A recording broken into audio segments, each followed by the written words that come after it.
A grieving Navy SEAL left Portland with only an old truck, a loyal German shepherd, and a heart too tired to stay. He drove toward the snowy ranch his father had left behind, planning to sell it and disappear again. But when he arrived, smoke was rising from the chimney of a house that should have been empty. Inside were two frightened strangers, an old man with a shotgun and a woman running from a past that still knew her name. Elias came to bury grief, but Bishop seemed to sense that this frozen place was still alive. What he found beneath the snow was not just his father's secret, but a reason to build a home again. If this story touches your heart, tell us where you're watching from. And please like and subscribe to help us reach 1,000 subscribers. Portland was still raining when Elias Rourke signed away the last piece of the life he had built with his wife. Not a hard rain, not the kind that beat against windows and gave a man something to fight. This was the soft, endless Oregon rain that blurred streetlights, silvered the pavement, and made every building look as if it had been weeping for years. The lawyer's office smelled of paper, coffee, and polished wood. Elias sat at the long conference table with his hands folded in front of him, broad shoulders still beneath an olive-drab field jacket that had seen better winters. He did not look like a man making a noble decision. He looked like a man trying not to look at the empty chair beside him. Maren would have hated the silence. She had been the kind of woman who filled rooms without conquering them. A laugh near the kitchen sink, a hand on his sleeve when his mind drifted too far away. A habit of naming houseplants after old movie stars, even though she had once managed to kill a cactus and then blamed it on emotional incompatibility. That memory almost broke him. So Elias signed. The house in Portland went to Maren's mother.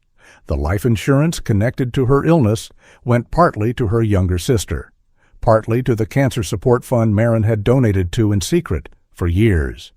Their shared savings, the furniture she loved, the framed photographs, the blue ceramic bowls she had bought at a rainy street market, he left them all behind. People would have called it generosity. Elias knew better. He was not giving things away because his heart was pure.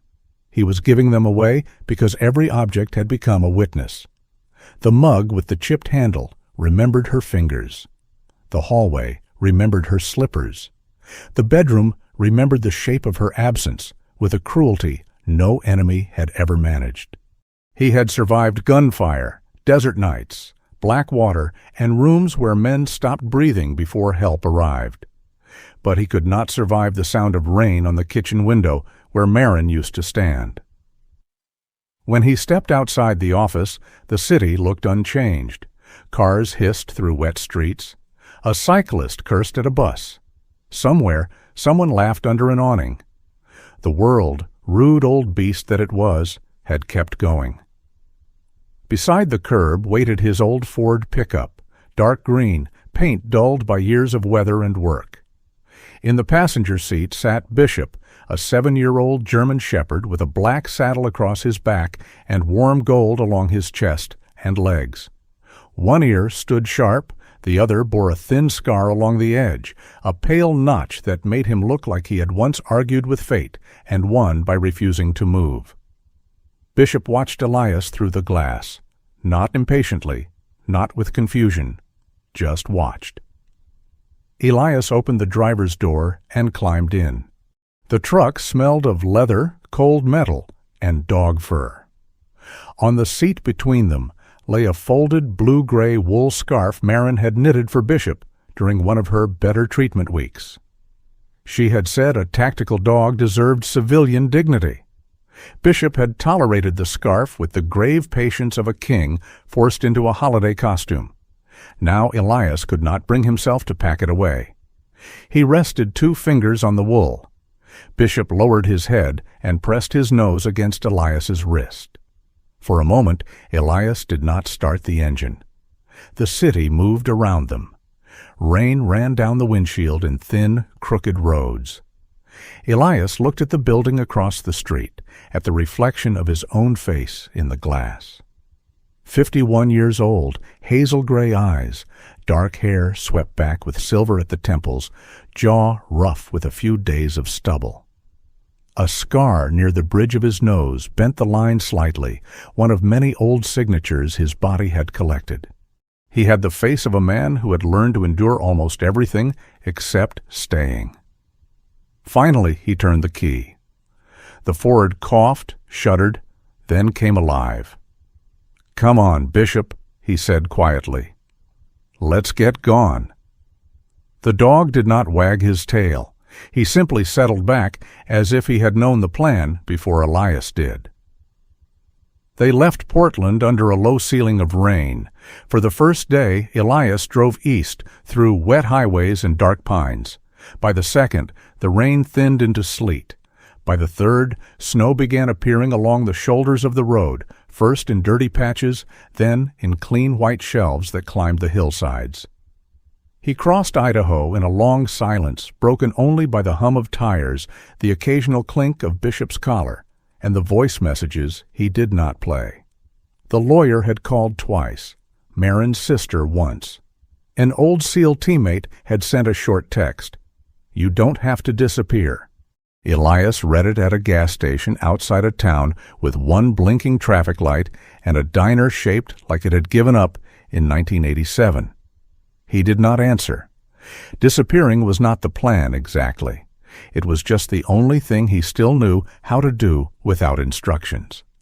On the fourth morning, the sky opened into a clean winter brightness as he drove toward Silver Antler Valley, near the Montana border. Snow covered the world in wide, shining silence. Mountains rose ahead of him, blue-white and ancient, their ridgelines sharp as the backs of sleeping giants. Somewhere beyond those ridges waited Ash Hollow Ranch, his father's land. Orson Rourke had left it to him in a will that arrived like a hand from the grave. The attorney's letter had been blunt. If Elias did not claim the inheritance, inspect the property, and resolve outstanding county matters, the ranch could be declared abandoned or sold through estate liquidation. Elias had not seen Ash Hollow in years. He had not seen his father in the year before Orson died. That fact sat in him like a stone too cold to warm. Orson had been a hard man to love and a harder man to understand. He expressed concern by checking tire pressure. He apologized by repairing a broken gate. He could stand all afternoon beside his son without saying the one sentence Elias needed, then leave a perfectly sharpened axe by the woodpile as if that were the same thing. Maybe it was, in Orson's language. Elias had stopped trying to translate it long ago. Now the old man was dead, and the ranch remained. A final sentence written in timber, snow, and unpaid taxes. Elias told himself he would look at the place, secure the paperwork, sell whatever could be sold, and move on. It would be clean, practical, merciful. A man could not be haunted by a house he no longer owned. At least, that was the lie he had chosen for the road. The turnoff to Ash Hollow appeared just after noon, half buried beneath wind-blown snow. The wooden sign at the entrance leaned at an angle, letters faded, but still readable. Ash Hollow Ranch. The crossbar sagged in the middle like tired shoulders. Elias slowed. Bishop sat upright. The dog's ears rose, and his amber eyes fixed on the narrow road climbing between the pines. Elias noticed. He always noticed Bishop. "What is it?" he murmured. Bishop did not bark. His body simply became still. That stillness had saved Elias more than once. Bishop was not a noisy dog, not a creature that wasted warning on theatrics. When he went quiet like that, the world deserved attention. Elias drove on. The road had been cleared, not recently by county plows. This was rougher, narrower, done by hand or with an old blade. Snowbanks rose unevenly along both sides. Fresh tire marks cut through the packed white, leading toward the ranch. Elias tightened his grip on the wheel. Ash Hollow should have been dead. He remembered the last photographs the estate attorney had sent. Sagging porch, broken fencing, Roof damage over the old horse barn. A place abandoned to weather and whatever animals found shelter there. But when the ford crested the final slope, Elias saw smoke. Thin gray smoke lifted from the chimney of the ranch house and drifted into the cold blue air. For a few seconds he did not move. The house stood at the center of the clearing, weathered but upright. Its white paint had peeled in long strips, and the porch posts leaned slightly, but the front steps were shoveled clean. A stack of split firewood sat under a tarp near the wall. The south fence, once collapsed, had been braced with fresh boards. The old horse barn had wire tied around one door where the latch had failed. There were footprints around the porch. Human footprints. Elias felt something inside him shift from grief to alertness. It was not fear. Fear was too loud. This was colder, older, trained into the muscles. Count exits, read tracks, study windows, keep breathing slow. Bishop's nose twitched. His head turned toward the house. Still no bark. That troubled Elias more than a growl would have. He parked 10 yards from the porch and killed the engine. The sudden silence rang in his ears. Snow brightened everything. The world looked almost gentle, which Elias knew was one of winter's favorite tricks. Snow could make a battlefield look holy if it fell long enough. He stepped out of the truck. The cold hit his face with clean force. Elias wore his olive drab combat shirt beneath the field jacket, camouflage sleeves visible at his wrists, the dark horizontal bands around his upper arms half hidden by the coat.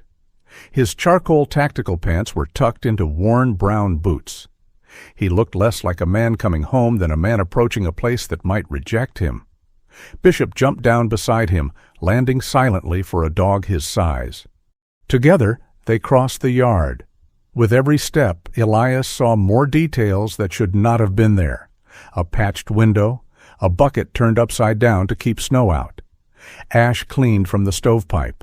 Someone had mended the porch rail with scrap wood and care. Not vandalism, not looting. Care. That made the anger harder to hold. At the bottom of the porch steps, Elias paused. The door opened before he could knock. An old man stood in the doorway with a shotgun aimed at Elias's chest. He was tall but thin, swallowed by a faded brown sweater and a gray wool cap pulled low over wild white hair. His hands trembled, though not enough to lower the gun. His face looked carved by bad weather and worse choices, the skin lined deeply around a mouth held tight with fear. Behind him stood a woman near Elias's age, maybe a few years younger, wrapped in a gray sweater that hung loosely from narrow shoulders. Her chestnut brown hair was tied low at the back of her neck. Her face was pale, not delicate so much as exhausted, and though fear had tightened her jaw, her eyes did not collapse. They stayed lifted, blue-gray and wary, like someone who had been cornered before and hated herself for remembering how. Bishop moved half a step forward. Elias gave a quiet command without looking down. "Hold!"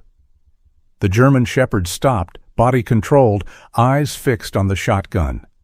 The old man's gaze flicked to Bishop, then back to Elias. "Step away from the house," he said. His voice was rough, the voice of someone who had swallowed smoke and pride for too many years. "This place isn't abandoned anymore." Elias looked at the gun, then past it. Inside, firelight moved across the old front room. The floorboards had been swept. A blanket hung near the stove. On the shelf above the fireplace sat a framed photograph of Orson Rourke, cleaned of dust. Elias had not expected that. The sight struck him harder than the shotgun. His father's face stared out from behind glass, stern, unsmiling, younger than Elias had last seen him. Someone had wiped the frame clean. Someone had cared for the dead man's picture better than his own son had cared for the living man's calls. The old grief in Elias shifted again, this time without orders. He reached slowly into his jacket. The old man stiffened. "Easy," Elias said. He moved with deliberate care, 2 fingers drawing out the folded legal documents from the inner pocket. Bishop remained still beside him, a statue of gold and black against the snow. "My name is Elias Rourke," he said. The woman behind the old man went even paler. Elias held the papers where they could see them. "This ranch belonged to Orson Rourke. He was my father." His voice stayed level, but something tired dragged at the edges. "And according to these papers, he left it to me." The shotgun did not lower at first. For a long moment, the winter held all of them in place. The widower on the porch steps, the old man with shaking hands, the woman standing behind him as if braced for impact, and the dog who seemed to understand that one wrong movement could turn a house into a wound. Finally, the old man's grip faltered. Not enough to drop the gun, enough to show that fear, not cruelty, had raised it. Elias looked again at the cleaned photograph of his father, then at the smoke rising from the chimney of a house he had come to bury. His voice, when he spoke, was not angry.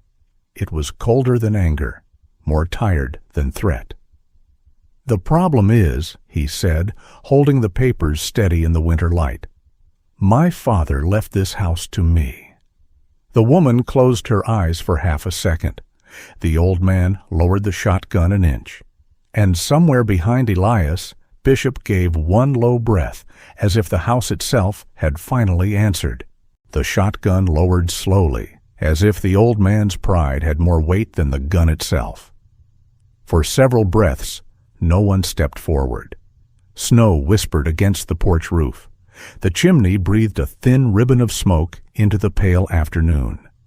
Bishop stood beside Elias, steady and silent, his amber eyes moving from the old man's hands to the woman behind him. The old man looked at the papers in Elias's hand, then at Elias's face, then back toward the photograph above the fireplace. Something in him seemed to fold.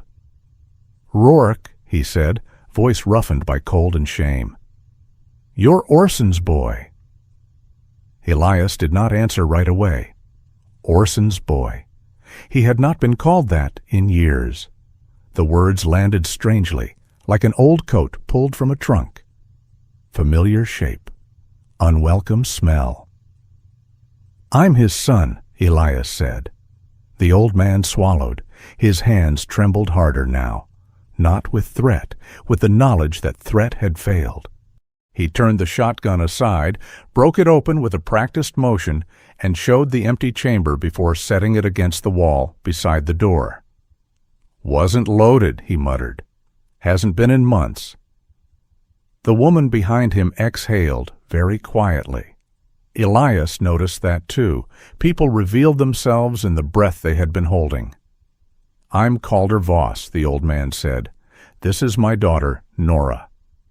Nora did not smile. She had the worn stillness of someone who had learned to make herself small without ever quite disappearing. Her gray sweater hung loosely from her shoulders. A few strands of chestnut hair had escaped the tie at the nape of her neck. Her eyes, blue-gray and tired, moved to the legal papers, but did not stay there. They kept returning to Elias's hands, his posture, Bishop's size, the doorway behind him. She was measuring danger in all directions. "May I come in?" Elias asked. It was his house, his land, his right. Still, he asked. The question seemed to strike Nora harder than an order would have. Her fingers tightened around the edge of the door. Calder looked ashamed again, then stepped back. "Cold's coming in," he said, as if that explained everything. Elias entered the house with Bishop close to his left leg. The warmth hit first. Not luxurious warmth, not the deep, easy heat of a well-kept home. This was survival warmth, coaxed from old iron and guarded like a candle in a cathedral. The wood stove glowed near the kitchen wall. Blankets hung over 2 chairs to dry. A kettle sat on the range. The air smelled of smoke, boiled potatoes, wool, and pine resin. The house had changed, but not carelessly. The old braided rug in the front room had been beaten clean. A broken window near the hall had been patched with plastic sheeting and narrow strips of wood. Orson's books remained on the shelves, covered with cloth. His old boots still sat beneath the coat hooks, toes pointed toward the door, as if the dead man might return from the barn and complain about everyone standing around. Elias had expected damage. He had not expected restraint. That made the anger in him uncertain, and uncertain anger was harder to use. Calder gestured toward the kitchen table. "Sit if you want." Elias remained standing. Nora noticed. She moved to the stove and took the kettle off before it screamed. Her movements were quiet, efficient, not timid exactly. Controlled. She poured hot water into 3 chipped mugs, then hesitated before setting one near Elias. "You don't have to drink it," she said. "I know." That answer might have sounded cold from another man. From Elias it was simply true. He sat. Bishop stayed beside him until the dog's nose lifted toward Calder's sleeve. The old man stiffened, then held out a hand slowly, palm down, not reaching too far. A good sign. Bishop sniffed him once. Calder's hand bore years of work, split knuckles, oil dark in the creases, a thin scar across the thumb. The dog studied the scent of him, then sat. The old man let out a breath that almost became a laugh. "Well," Calder said, "guess I passed one court." "Bishop isn't the law," Elias replied. "No, probably fairer." Nora looked down into her mug. For the first time, something almost like humor moved across her mouth, then vanished before it could be accused of hope. Elias placed the documents on the table. "I need to know why you're in my father's house." The sentence had no raised voice in it. That made it worse. Calder looked toward Nora. She did not let him speak first. "We came in during the storm last October," she said. "Not to stay, not at first." Her voice was low, a little rough, as if every word had to cross a locked gate before leaving her. "Our truck broke down on the county road. My father's heart medication was almost gone. We had some cash, not enough for a motel more than a night or two. The road here was half buried, but the barn roof was visible from the ridge." "You broke in," Elias said. Nora flinched, but she did not look away. "Yes?" Calder leaned forward. "Window was already broken. Door wouldn't latch. We didn't smash anything that wasn't already." Nora touched his arm once. He stopped. That small touch said more than any apology. She was used to calming men before they made things worse. Elias's jaw tightened. Nora saw it and withdrew her hand into her lap. "We meant to leave when the storm passed," she continued. "Then another one came. Then the truck needed parts. Then money ran out." "Why not call the county?" Calder gave a bitter, breathless sound.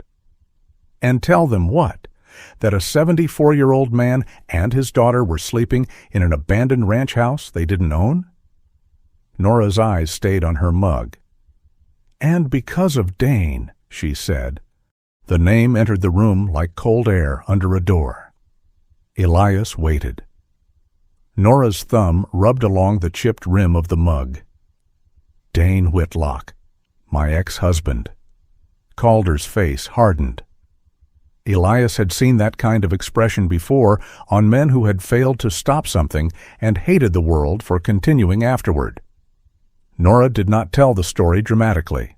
No tears, no trembling confession meant to win mercy. She told it like someone reading an inventory of a burned house. Dane had been charming in public, well-dressed, soft-spoken, the kind of man clerks trusted and neighbors called polite. He had worked around insurance claims and auto loans long enough to understand how paper could become a cage. At first he had handled bills because he was better with numbers. Then he had questioned her purchases, then her phone calls, then the people she spoke to, then her memory. He never had to shout much, Nora said. That was part of it. If someone yells, other people might hear. Dane preferred to sound disappointed. Bishop's ears shifted.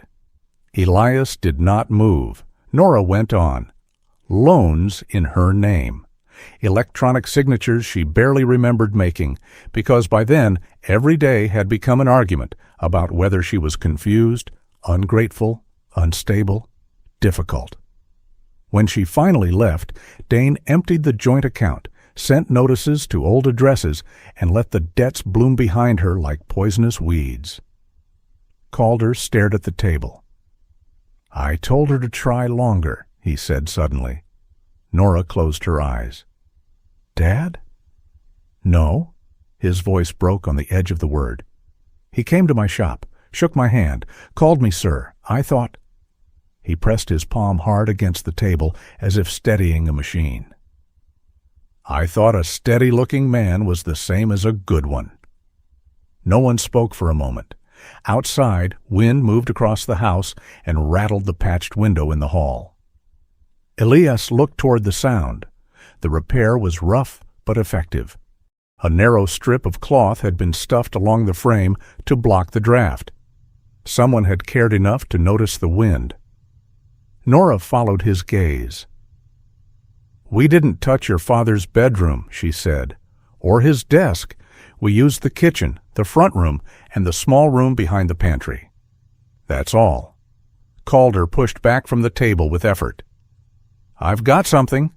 He disappeared down the hall before Elias could answer. His footsteps were slow, uneven, stubborn. Nora sat very still while he was gone. Elias studied her, not unkindly. She seemed thinner than she should have been, not from vanity or age, but from long tension. Her sweater sleeves covered most of her hands. When the stove popped, her shoulders tightened before she controlled them. Bishop noticed, too. The dog rose and crossed the kitchen. Nora froze. Bishop stopped a few feet away, head lowered slightly. Not submissive, not demanding, waiting. Nora looked at Elias, a question in her eyes. "He won't move closer unless you let him," Elias said. The words left his mouth before he knew why they mattered. Something changed in Nora's face. Not relief exactly, recognition. She turned her palm upward. "Okay," she whispered.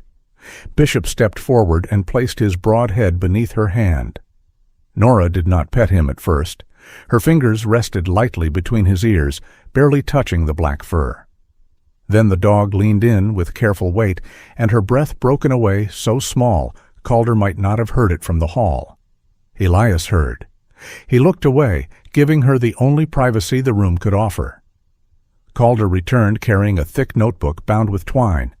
He set it before Elias like evidence before a judge. "Every repair," he said. "Date. What was wrong, what we used. I wrote down what we spent, not that we had much." Elias opened the book. The handwriting was narrow and precise. October 19th, patched pantry window with scrap pine and plastic. October 23rd, cleared stovepipe, heavy creosote. October 27th, replaced cracked hinge on south barn door. November 4th, bought nails, wire, lamp oil, paid cash. November 12th, moved Orson Rourke's books away from wall leak, covered with cloth. Elias turned the pages slowly. It was not a thief's record. It was a caretaker's confession. There were receipts folded between some pages, smoothed carefully. A hardware store slip, a gas can purchase, a handwritten note about borrowing a ladder from a neighbor, left by gate, returned same day. Elias stopped at one line. December 3rd, cleaned photograph above mantel. Glass cracked at edge, frame intact. His throat tightened before he could stop it. Calder saw where he was looking. "Your father's picture was face down when we found it. Wind must have knocked it. Or mice. I don't know." Elias said nothing. Nora's hand remained on Bishop's head. For the first time since entering the house, Elias allowed himself to look around fully. Not as a former SEAL clearing a room, not as an heir protecting property. As a son standing inside the life he had refused to revisit. The house had not been preserved perfectly. It had been kept alive imperfectly. There was a difference, and somehow the second hurt more. "You know you had no legal right to stay," he said.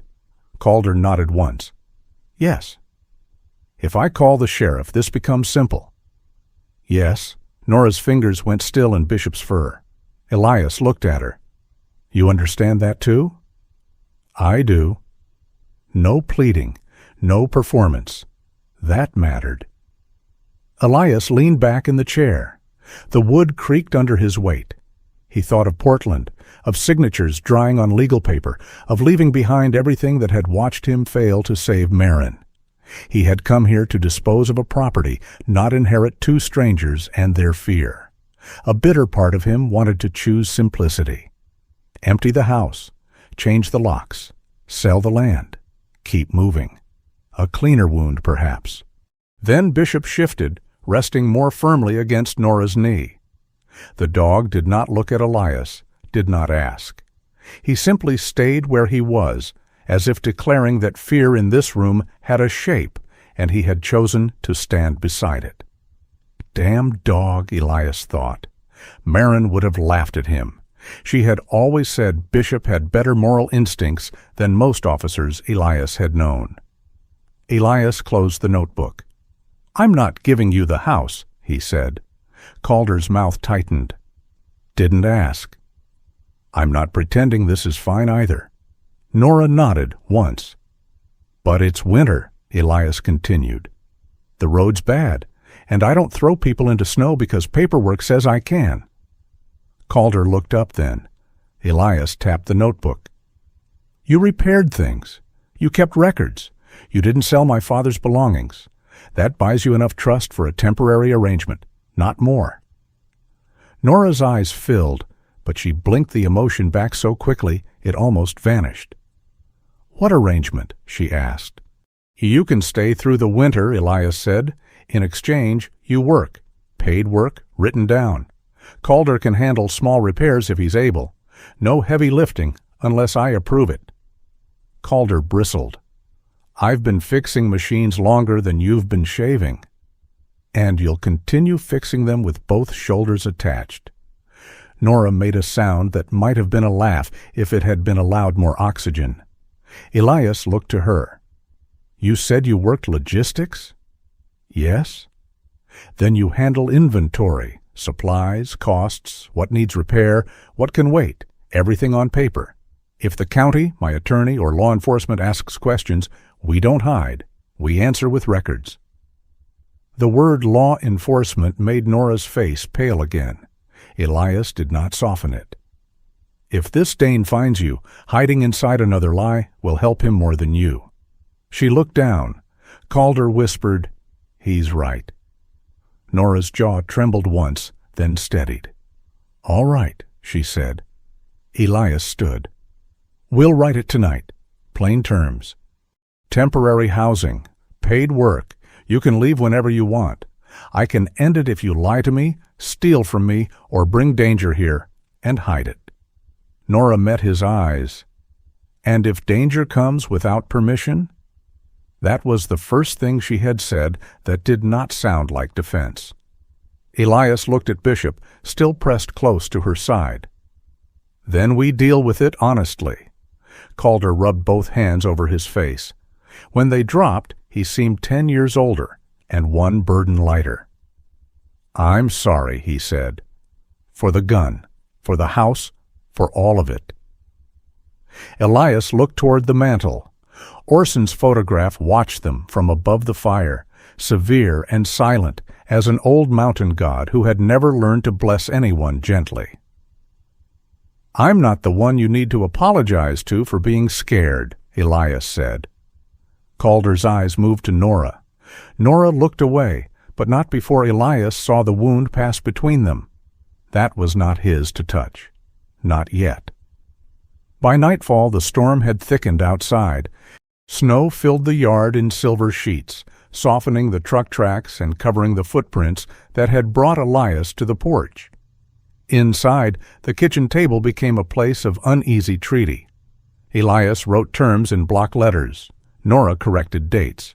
Calder argued about the phrase light repair duties until Bishop put his head on the old man's boot and ended the debate by sheer weight. Later, Elias took the couch in the front room.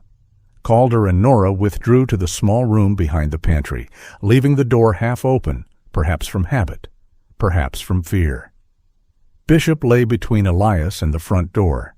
The house settled around them. The stove clicked. Wind pressed against patched glass. Somewhere in the walls, old wood answered the cold with small, tired groans. Elias stared at the ceiling. He had not forgiven them. He had not forgiven himself either. But under the same roof, 3 people and 1 dog listened to the storm pass over Ash Hollow Ranch, each uncertain whether they were trespassers, owners, protectors, or merely souls caught in the wrong chapter of winter. For now the fire held, and no one was put out into the snow. By the 4th morning, Ash Hollow Ranch had stopped feeling like a crime scene and started feeling like a stubborn patient. Not healed, not safe, not even cooperative, but alive enough to complain. The old generator coughed behind the shed like a chain-smoking bear. The porch rail groaned whenever the wind touched it. The barn door refused to close unless Elias lifted it with one shoulder and kicked the lower hinge at the same time. Calder called the hinge a mule-drunk son of a biscuit, which was somehow more polite than what Elias had been thinking. Bishop stood between them in the snow, watching both men as if refereeing a contest no sane creature had agreed to host. "You keep kicking it, you'll split the frame," Calder said. Elias glanced at him. "You keep trying to lift it yourself, you'll split your spine." "I had a spine before you were born." "Then let's honor its long service by not killing it today." Calder snorted, but he stepped back. That was how most of their conversations went now, short, dry, and edged with the uneasy respect of men who had not yet decided whether they liked each other. Calder was 74, and built like winter had been taking small bites out of him for decades. But the moment he held a tool, his hand steadied. Elias noticed that. A man could lie with his mouth. His hands told older truths. The work gave the days a shape. At dawn, Elias checked the fence line, boots cutting through the pale crust of snow, while Bishop moved ahead, nose low, black and gold body slipping between drifts, with quiet purpose. Silver Antler Valley opened around them in bright winter silence. The mountains rose blue and white beneath a sky so clear it looked newly made. Sunlight struck the pines and scattered across the snow until the whole valley glittered like some ancient kingdom abandoned by its gods, but not forgotten by the light. Elias hated that it was beautiful. Grief should have had the courtesy to choose uglier places. By mid-morning, he worked on the south fence, replacing cracked rails and checking posts that had leaned too long against weather. He wore his olive-drab combat shirt beneath a canvas jacket, camouflage sleeves showing at the wrists whenever he lifted his arms. The horizontal bands around his upper sleeves were faded now, the cloth worn softer from years of use. Once that shirt had belonged to a world of orders, extraction points, and men speaking in clipped codes. Now it collected sawdust and fence splinters. That felt like either a demotion or a blessing. Elias had not decided which. Inside the house, Nora turned disorder into lists. She worked at the kitchen table with Orson's old pencil cup, a stack of yellowing receipts, and a blue slate notebook she had brought with her from whatever life had existed before running. She cataloged canned food, lamp oil, nails, medicine, usable boards, broken tools, old seed packets, and every repair Calder had half finished before Elias arrived. She did not ask to be praised. That was one reason Elias noticed the work. Another was that she was good at it. By noon on the second day, she had divided the ranch into urgent, necessary, and will become urgent if men keep pretending it isn't. Elias found that category insulting and accurate. "You ever serve as quartermaster?" he asked, looking over her columns. Nora did not look up. Logistics supervisor, small freight company outside Missoula. That explains it. What? You make chaos feel embarrassed. A corner of her mouth lifted. Not a smile exactly. More like a door thinking about opening. Then she crossed out a number and rewrote it smaller. Chaos usually has bad filing habits. Calder claimed he disliked paperwork, but he kept wandering past the table to read Nora's lists upside down. Each time she caught him, he pretended he had been looking for coffee. Bishop seemed to understand the new structure before anyone else did. Mornings belonged to Elias. Afternoons often belonged to Calder, especially when the old man retreated to the workbench near the mudroom to coax life out of locks, pump valves, and stove parts. Evenings, when the house settled into dim gold and long shadows, Bishop tended to drift toward Nora. He never crowded her. He simply appeared nearby when her fingers tightened around the pencil, or when wind rattled the windows in a way that made her shoulders draw in. He would lie down with his head on his paws, pretending not to watch. There was a kindness in that pretense. Nora seemed to trust it more than direct comfort. On the 5th day, Elias drove into Pine Barrow for supplies. The town sat 12 miles east, tucked between a frozen creek and a row of low hills crowded with pines. Pine Barrow did not announce itself so much as gather around a main street. A feed store, a diner with a red roof, a post office no larger than a chapel, 2 gas pumps, and a hardware building with a bell over the door that sounded personally offended by every customer. The bell attacked Elias when he walked in. "Don't let it scare you," a woman called from behind a counter stacked with twine, gloves, and invoices. "It screams at everyone, keeps the thieves humble and the lonely awake." She emerged carrying a box of brass fittings against one hip. June Pritchard was in her early 60s, short, broad-shouldered, and solid in the way of women who had spent their lives lifting things men thought they should help with and then complained too slowly to catch. Her silver curls sprang around her head with no interest in discipline. Her cheeks were red from cold and indoor heat, and her eyes were bright enough to make dishonesty feel underdressed. She looked Elias up and down. "Well," she said, "you've got Orson's frown and none of his patience." Elias paused. "You knew my father?" "I knew everyone's father. Occupational curse." She set the box down. "You're Elias." He did not ask how she knew. Small towns carried information the way pines carried snow, quietly, heavily, and ready to drop it on your head. "I need hinge plates, fence staples, wire, lamp oil, and anything that makes an old generator less dramatic." June folded her arms. "For Ash Hollow?" "Yes." Her expression changed, not softened exactly, but shifted around some private memory. "About time someone put hands on that place." "I'm not sure I'm keeping it." "I didn't ask for your life story. I asked with my face." Elias almost smiled despite himself. June moved through the aisles with terrifying efficiency, gathering supplies while giving opinions no one had requested. She told him which wire was junk, which nails would snap in cold, and which county clerk could be bribed only with peach pie, but never money. At the counter, she wrote the total in a red ledger. Elias reached for his wallet. June pushed his hand away with a pencil.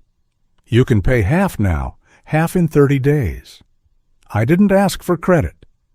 "Good. Proud men are exhausting when they ask." She tapped the ledger. "This isn't charity. It's accounting with manners." "I can pay." "I'm sure you can. I can also carry a 100-pound salt bag if I hate myself enough." Doesn't make it smart. Her eyes narrowed. "And before you decide to be insulted, your father once gave me 3 months to pay for a pump motor after my store flooded. Charged me no interest and told me if I thanked him again, he'd add a fee for irritation." Elias looked down at the counter. The story landed poorly inside him, not because it was cruel, but because it was kind. He had known Orson as silence, distance, unfinished conversations.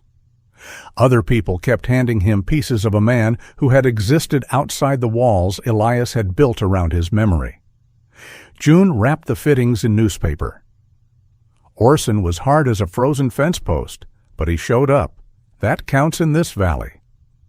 Elias said nothing. June studied him, and for once her voice lost its sharp edge. You don't have to decide what he was all at once. That sentence followed Elias back to the ranch like an unwanted passenger. When he returned, Nora was on the porch sorting a crate of old seed packets she had found in the pantry. Calder sat nearby with a pump valve in his lap, muttering at it like it had personally ruined his youth.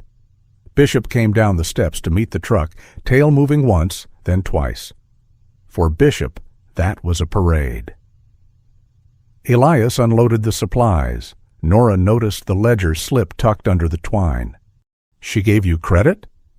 She called it accounting with manners. Nora's mouth curved. That sounds like June. You know her? I bought nails there twice. She asked me no questions and asked Calder 12. Sounds like June, Elias said. The rhythm changed after that, not quickly. Healing, like plumbing, made ugly noises when pressure returned to old pipes. But the ranch began to carry more than fear. Calder fixed the kitchen latch and announced it with the pride of a man who had personally negotiated peace between nations. Nora reorganized the pantry and discovered 3 jars of peaches still sealed from the last decade. Calder declared them edible, Elias declared them suspicious, and Bishop declared himself available for testing. No one allowed it. At supper, Calder burned the bottom of a pot of beans and blamed the stove. The stove is iron, Nora said. Exactly. Untrustworthy material. Elias ate without complaint until Calder asked if Navy SEALs were trained to survive bad cooking. Yes, Elias said, but usually as prisoners. Nora laughed. It surprised all of them. The sound was small and brief, but it lifted into the rafters and stayed there like a bird, unsure whether spring had come early. Nora looked embarrassed afterward, as if joy were something she had used without permission. Elias did not comment. He only reached for another piece of bread. That night he found her on the porch after midnight. The moon had turned the snow silver. The valley lay quiet beneath stars sharp enough to cut. Nora stood near the railing, wrapped in her gray sweater and an old coat, looking toward the dark road beyond the pines. Bishop lay at her feet. Elias paused in the doorway. Couldn't sleep? She shook her head. He stepped outside, but did not come too close. Storm? Engines. There were no engines now, only wind. But Elias understood. Some sounds stayed after they ended. Gunfire, monitors, rain, a man's voice saying your name like ownership. He leaned against the opposite post. I wake up when the stove settles, she said after a while. When snow slides off the roof, when Bishop moves. I know it's foolish. No, she looked at him. Foolish is ignoring what your body learned trying to keep you alive. Nora absorbed that without answering. In the yard, Bishop lifted his head, then lowered it again. The dog did not need to be part of every conversation. Sometimes his silence did the talking better than people. Nora's voice came softer. You wake up too. Elias looked toward the barn. Yes? Hospital? The word was careful, not prying. A hand extended palm up. Elias's jaw tightened once. He could have said nothing. He had perfected nothing. But the night was wide, and the house behind them held people who had already confessed uglier things than sleeplessness. My wife, he said. Last night was bad. Nora did not offer comfort too quickly. He was grateful for that.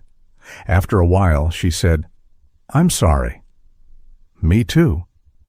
They stood in the quiet like that, not healed, not close, but no longer entirely strangers. 2 days later, Calder's hands began shaking during breakfast. He tried to hide it by gripping his mug with both hands, but Nora saw immediately. Her face changed in a way Elias now recognized. Fear dressed as efficiency. Your medication, she said. I've got enough. For today. That's enough for today. No, it isn't. Calder scowled. I survived worse than a short bottle. Nora's voice sharpened. And I'm tired of people treating survival like a retirement plan. That ended the argument. By noon, she had decided to go into Pine Barrow for his heart and blood pressure medication. Elias offered to drive. She refused too quickly, then caught herself. I know the pharmacy, she said. If too many people go with me, it draws attention. Elias looked at her. And using old insurance? Her silence answered. Nora? I don't have another option today. She held his gaze with difficulty, but she held it. I know it's a risk, but he needs the medication. Calder cursed under his breath, not at her, at himself, at age, at the small humiliations by which love kept score. Elias wanted to forbid it. The old command instinct rose in him, clear and useless. Instead, he took a folded list from the table, added cash to it, and handed it to her. No unnecessary stops. Park where you can see the street. If anything feels wrong, you leave. A faint, sad smile touched her face. That sounded almost like trust. No, Elias said. It sounded like rules. This time her smile stayed a second longer. Rules I can work with. She left in Calder's old truck, the one Elias had helped make roadworthy enough to complain its way to town. Bishop watched from the porch, restless until the engine faded. Nora returned before dusk with the medication, 2 bags of oats, and no visible trouble. For 3 days, nothing happened. That was the cruelest part. Peace came back just long enough for the body to believe in it. On the 3rd morning, Bishop stopped near the tool shed. Elias was carrying fence wire when he noticed the dog standing rigid in the snow, not growling, not barking, head lowered, nose near the ground. What is it? Bishop moved in a slow line toward the back corner of the shed. Elias followed. There, half covered by new snow, were footprints, not his, not Nora's, not Calder's. The tread was narrow, clean-edged, from city boots too smooth for ranch work. Beside the prints, near the wall where the wind had not taken it, lay a small crushed cigarette filter. Elias crouched. The scent reached him faintly, even through the cold. Mint tobacco. And something else. Fresh motor oil. Behind him, Nora came out onto the porch carrying Calder's empty mug. She saw Elias kneeling. Saw Bishop's posture, saw the prints.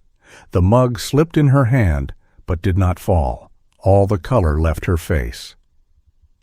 Elias stood slowly. He did not ask if she knew. Her eyes had already answered. Dane had found them, and Ash Hollow Ranch, for all its patched windows and stubborn fire, no longer belonged only to winter.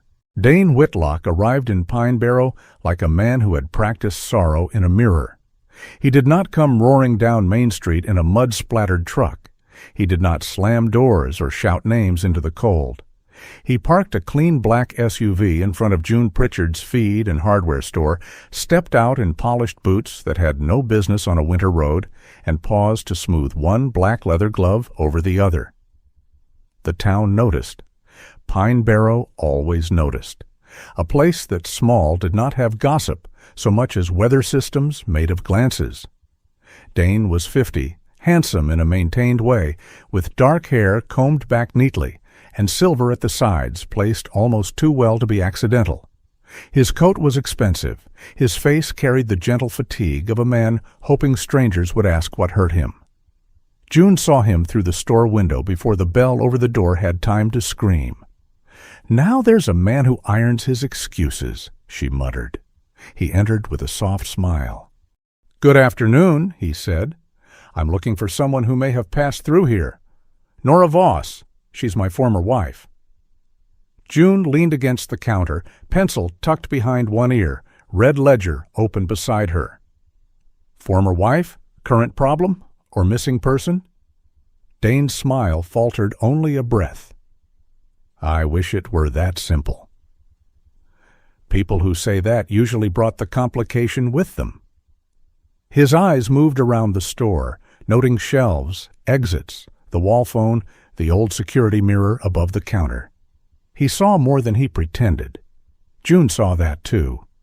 "Nora has been unwell for a long time," Dane said carefully.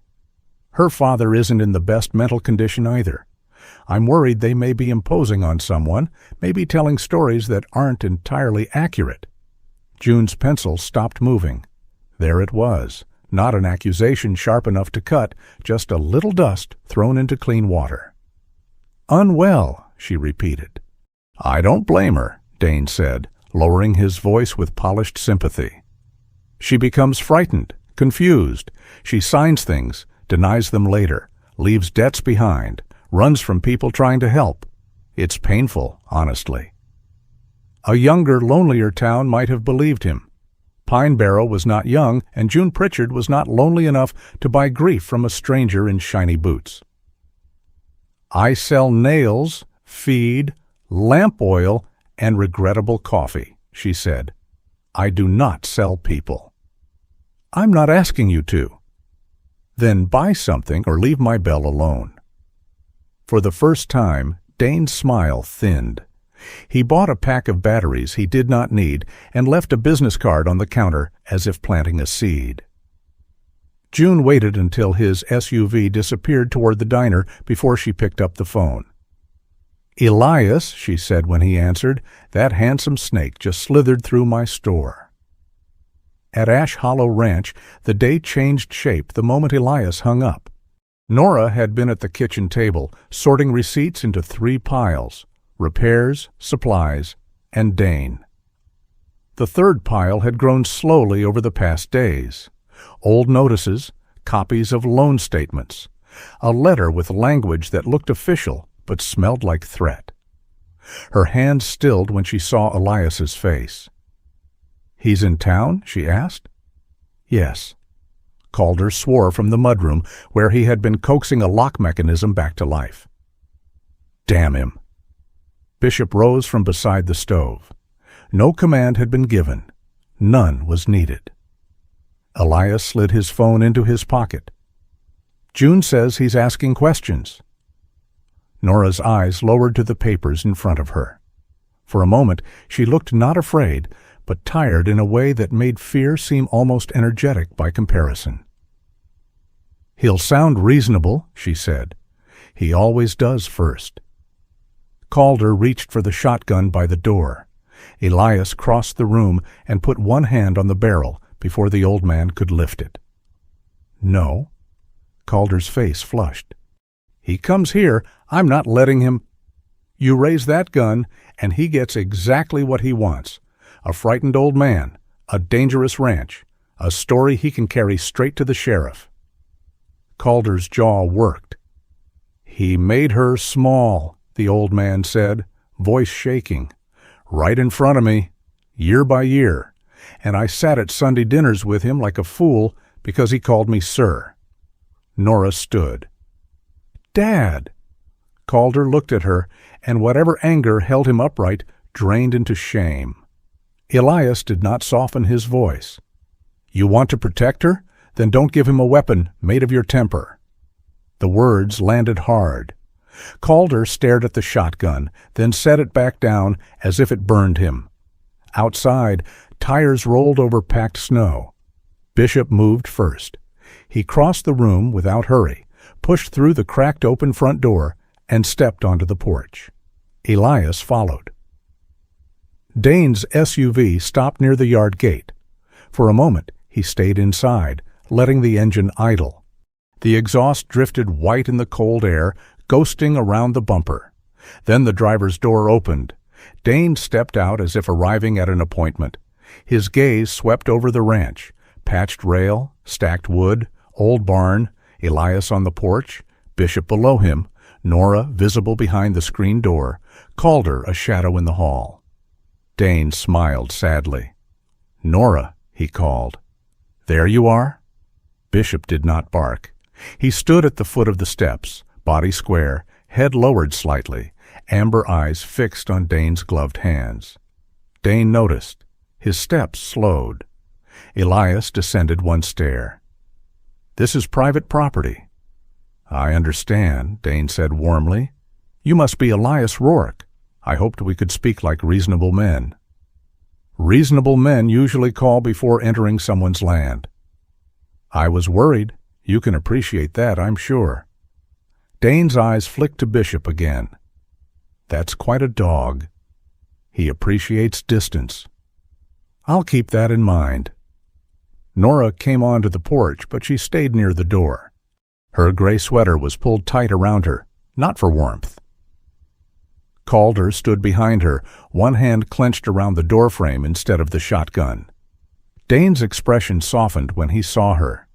It was a terrible performance because it was almost believable.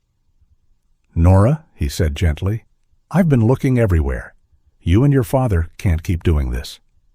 She did not answer. Dane opened his leather folder and removed several papers, holding them up but not coming closer.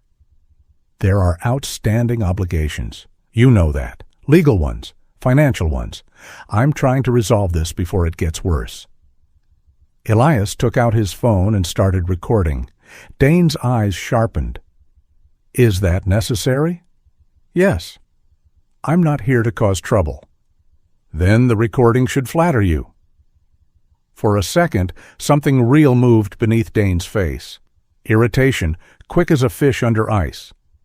Then the smile returned. He looked past Elias to Nora. "This is what I mean. You get people involved, and suddenly everything becomes dramatic. I know you're scared. I know your father fills your head when he's anxious." Calder made a broken sound. Nora's fingers tightened on the porch rail. Dane lowered his voice, warm and poisonous. "You always make things harder than they have to be. But I can still clean this up. I can still help you." The words struck Nora physically. Elias saw it in the way her shoulders almost folded inward, as if her body remembered a room this voice had once ruled. Dane took one step toward her. Bishop moved between them, not fast, not wild, just final. A low growl rose in his chest, deep enough to seem born from the frozen ground itself. Dane stopped.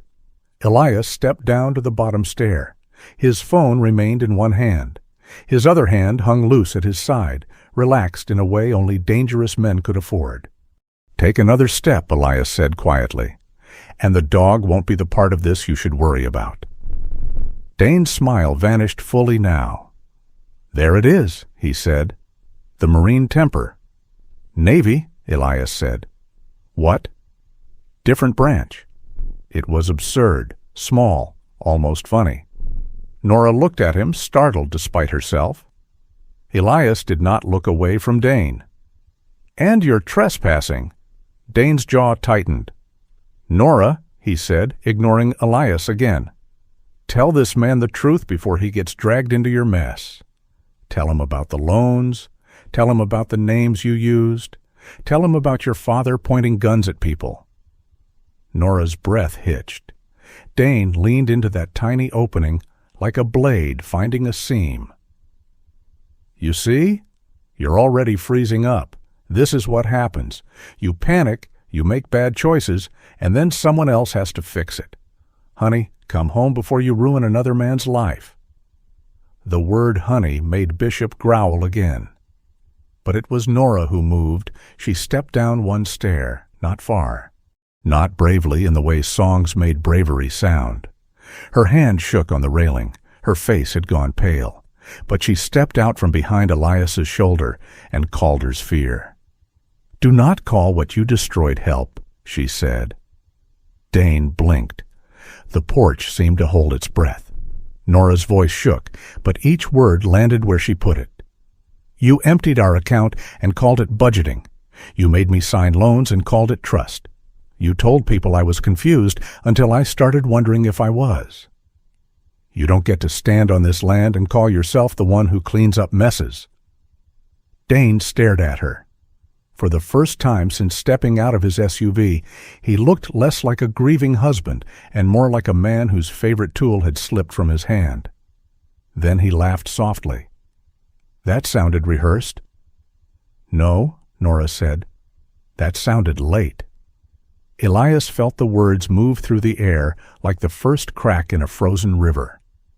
Dane looked at the phone in Elias's hand, then at Bishop, then at Nora. Calculation returned to his eyes. "You're making a mistake," he said. "Leave," Elias replied. "This isn't over." "I didn't think it was." Dane slid the papers back into his folder with careful fingers. At the SUV, he paused and looked toward Calder. "You should get her somewhere safe," he said, "before she costs you the last roof you'll ever have." Calder flinched as if struck. Then Dane got in and drove away slowly, leaving tire tracks as clean and deliberate as a signature. No one spoke until the SUV disappeared beyond the pines. Nora sat down on the porch step, not collapsed. Sat. There was a difference. Bishop turned and pressed his shoulder against her knees. She put both hands into his fur and bent over him, breathing hard, but silently. Calder stood frozen in the doorway. Elias stopped the recording. The screen reflected his own face for half a second. Controlled, cold, too familiar. A face that knew how to end threats quickly and violently. A face that had no place near Nora right now. He put the phone away. "We go to law enforcement," he said. Nora lifted her head. "It isn't simple." "I know." "No," she said. "You don't." She looked toward the road Dane had taken. "We stayed in your house without permission.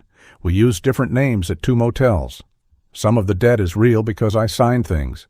Some of it isn't. Some of it I don't even know how to prove.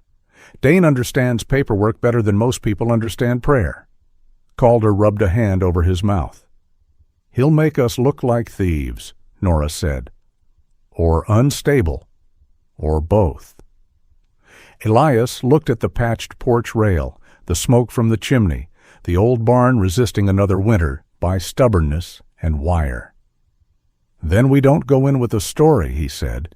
"We go in with records." June made the call that afternoon. By sunset, Elias, Nora, and Calder sat in the small sheriff's office in Pine Barrow beneath fluorescent lights that made everyone look more guilty than they were. Sheriff Maribel Knox listened from behind a metal desk with nothing sentimental on it except a chipped mug that read, "World's Okayest Sheriff." She was 57, lean, with short dark hair threaded with silver, and eyes that had long ago stopped being impressed by tears, uniforms, or expensive coats. Her tan sheriff's shirt was neatly pressed, her hands were still. That stillness made people choose words carefully. When Elias explained, she did not nod in sympathy. When Nora spoke, Maribel did not soften. When Calder admitted the shotgun, Maribel looked at him over her reading glasses until he seemed to shrink 2 inches. "You understand," she said, "that fear does not make trespassing legal." "Yes, ma'am," Calder said. "And you understand," she turned to Elias, "that letting them stay without records could make a bad situation worse for everyone." "I wrote terms," Elias said.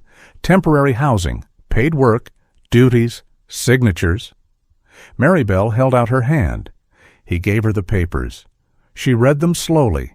Then she watched Dane's porch visit on Elias's phone twice, face unreadable. At the end, she set the phone down. "I can't fix anyone's life with sympathy," Maribel said.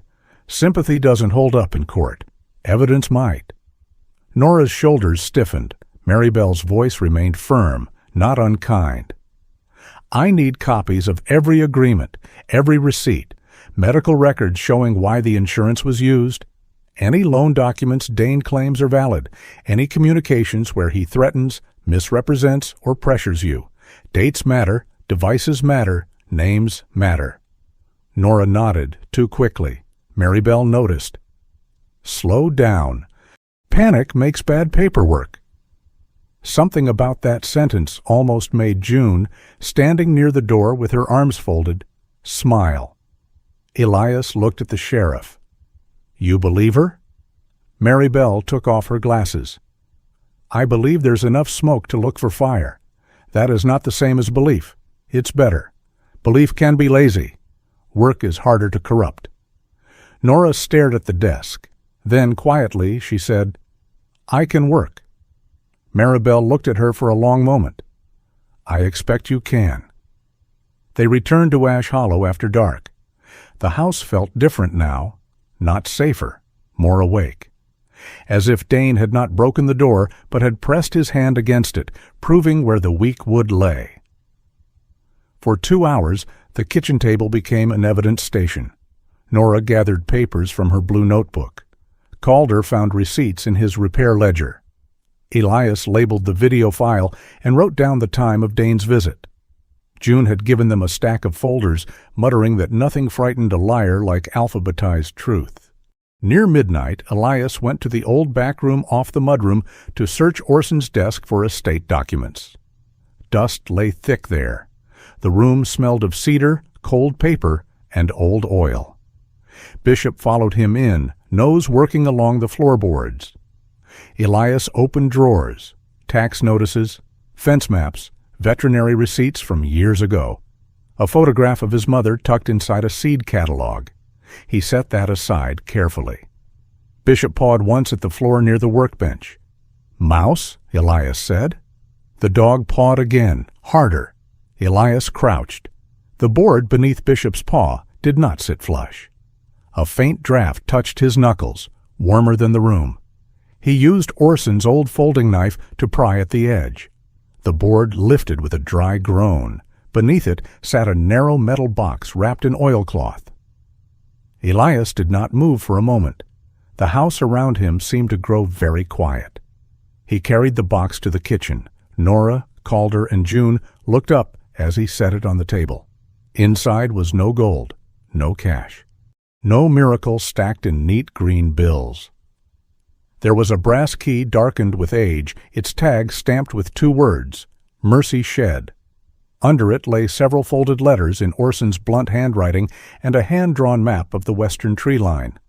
Calder leaned closer. Mercy Shed? June's face changed. Elias noticed. You know it? She looked at the key, then toward the dark window where snow pressed against the glass. I know Orson didn't call anything mercy unless it cost him something. Elias picked up the key.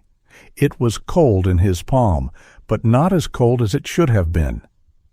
For the second time since returning to Ash Hollow, he had the strange feeling that his father hadn't left him a house at all. He had left him an unfinished sentence, and now the dead man was asking him to read the rest. By morning, the brass key had become the loudest object in the house. It lay on the kitchen table beside Orson's map, dark with age, simple enough to be mistaken for junk if it had not carried 2 words stamped into its tag. Mercy Shed. Elias drank his coffee standing up, eyes returning to the key between every thought. Nora had copied the hand-drawn map into her blue notebook with careful lines, marking the western tree line, the old creek bed, and a square Orson had labeled in blunt pencil. Calder kept pretending not to stare at the letters Orson had written, though his reading glasses had been on his nose for 20 minutes. June Pritchard arrived just after sunrise without being invited, which Elias was beginning to understand was one of her civic functions. She came through the back door carrying a sack of biscuits and a thermos. If people are about to open a mysterious shed in winter, they should at least have carbohydrates. Men with low blood sugar make dramatic decisions. Calder grunted. Nobody invited you. I know. That's why I came early. June's humor faded when she saw the key. She picked it up, turned it over in her palm, and for once did not speak immediately. You know what it is? Elias asked. I know your father didn't name things gently. She set the key down. If Orson called something mercy, it likely cost him sleep. That did not comfort Elias. They set out an hour later. The sky over Silver Antler Valley was a bright, polished blue, so clear it seemed almost rude after the ugliness of Dane's visit. Snow lay thick across the fields, unbroken beyond the main yard, except for rabbit tracks and the occasional sharp stitch of bird feet. The western pines stood dark and still, their branches loaded with white, like old sentries wearing ceremonial cloaks. Elias walked first with Bishop at his side. Nora followed with the copied map sealed inside a plastic sleeve. Calder came behind them with a walking stick he claimed was for poking snow and not because his hip had been hurting. June brought up the rear, muttering that if anyone fell into a hole, she would be very disappointed, but not surprised. They passed the barn, crossed the frozen pasture, and followed the line of an old fence, half buried in drifts. The map did not lead to any obvious road. Orson had drawn it as a man who knew the land by bone memory, not as a man expecting strangers to understand him. At the old creek bed, Nora stopped. "The map says we turn here," she said. Elias looked toward a stand of pines so dense the snow beneath them seemed blue. "There's nothing there." "That's what maps are for," June said. "To insult what men think they can see." Bishop had already moved ahead. The German shepherd lowered his nose to the snow, then angled left toward a slope where wind had piled drifts against a low stone wall almost entirely hidden beneath white. His scarred ear twitched. He did not bark, he simply began pawing at the base of the wall. Elias crouched beside him. At first all he felt was cold stone. Then a thin breath of air brushed his glove. Warm, not summer warm, not magical, just slightly warmer than the freezing world around it, carrying the smell of old wood, earth, and something faintly mineral. "There's a draft," he said. June leaned over his shoulder. "From under a buried wall?" Nora knelt and brushed snow away with both hands. "This isn't a wall, it's the side of a building." Calder gave a low whistle. "Orson, you secretive old goat!" For nearly an hour they dug. Elias did most of the heavy work, using a shovel from the truck, breath smoking in the air. Calder cleared the edges with his stick until Nora ordered him to sit on a fallen log before he heroically turned himself into a second medical problem. June took over insulting the snow directly, which seemed to encourage everyone. At last, the outline of a low wooden door appeared beneath the stone overhang. Its hinges were rusted, but intact. The lock was black with age, sheltered just enough to survive. Elias fit the key. For a moment, it refused. Then the lock turned with a reluctant click. The door groaned open. No gold shone inside. No chest weighted with a heavenly glow. No stack of cash. No miracle wrapped in oilcloth and ready to forgive every bad decision. The shed gave them only darkness, dust, and the smell of old cedar. Elias stepped in first with a flashlight. Shelves lined the walls. Wooden crates sat in orderly rows. Coils of black irrigation tubing hung from hooks. Bundles of copper pipe lay wrapped in canvas. A drafting table leaned against the far wall, beneath a window too dirty to admit much light. Nora entered behind him, then stopped. "This is not storage," she said softly. Elias swept the flashlight beam over metal boxes, labeled in Orson's handwriting. Winter lettuce, pipe gaskets, North greenhouse plans, water rights. Ash Hollow. June took off her gloves before touching that last box. "Lord," she murmured. "What?" Elias asked. June opened the lid and lifted a folder with the reverence other people reserved for old family Bibles. "Water rights?" Calder squinted. "For the creek?" "Not the creek." June spread the papers on the drafting table, weighting the corners with pipe fittings.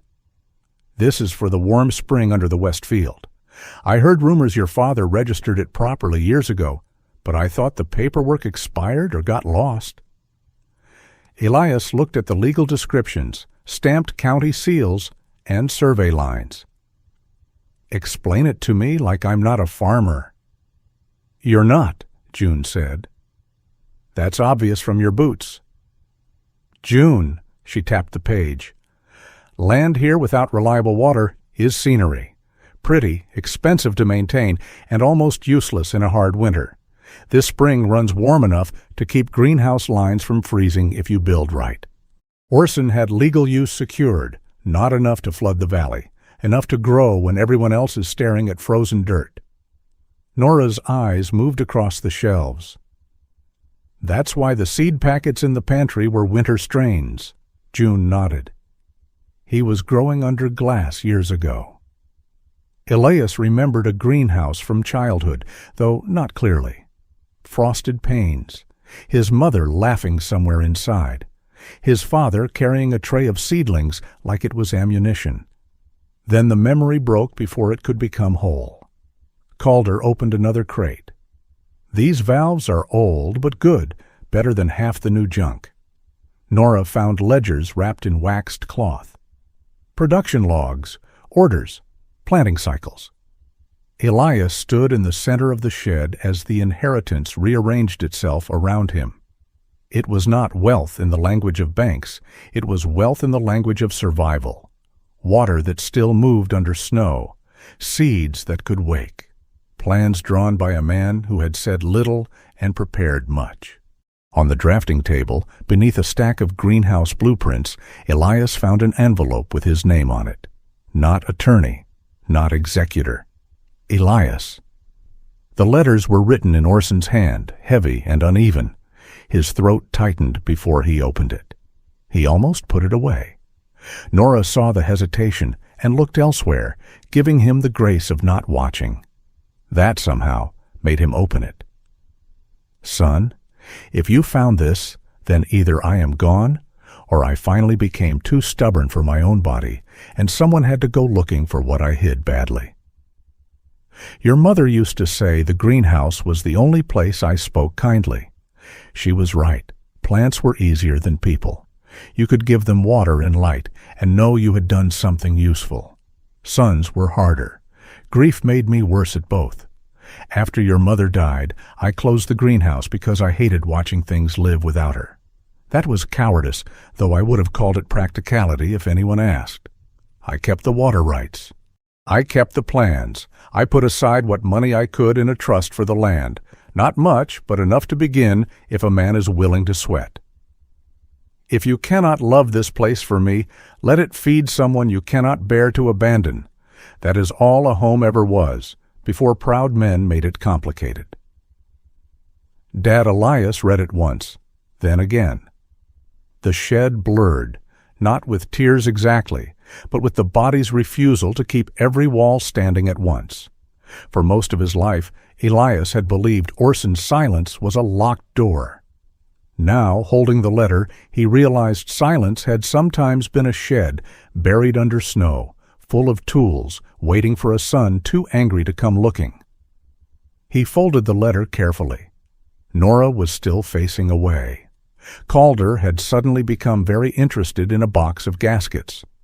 June pretended to examine a cracked thermometer with priestly devotion. Bishop, however, had no respect for privacy when grief changed scent. The dog came to Elias and pressed his shoulder against his leg. Elias rested one hand on Bishop's head. I came here to sell it, he said. The word surprised him by leaving his mouth. No one answered. He looked around at the pipes, seeds, plans, water records, the practical mercy of a dead man who had not known how to say love while breathing. I don't think I can. June nodded once, as if she had expected the land to win eventually, but had been too polite to say so in advance, which for June was practically sainthood. The work began that afternoon. Not the dream of work, real work. Dirty, slow, expensive work, with missing bolts and frozen fingers, and arguments over whether a gasket was salvageable or a tiny rubber corpse, as Nora called it, after Calder insisted it had character. The trust Orson had left was not large. June helped Elias read the account paperwork and made it clear it could only be used for agricultural restoration, animal care, and greenhouse operations. It would not solve everything. It would not pay off all debts, erase Dane, or make the ranch instantly whole. It could, however, buy pipe, replace glass panels, repair the pump manifold, and hire skilled help before Elias and Calder damaged themselves beyond usefulness.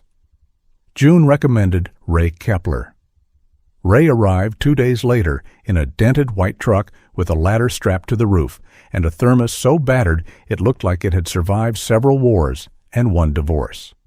He was 58, thick through the shoulders, with a gray beard that grew in patches and a permanent squint from years of smoke and roof glare.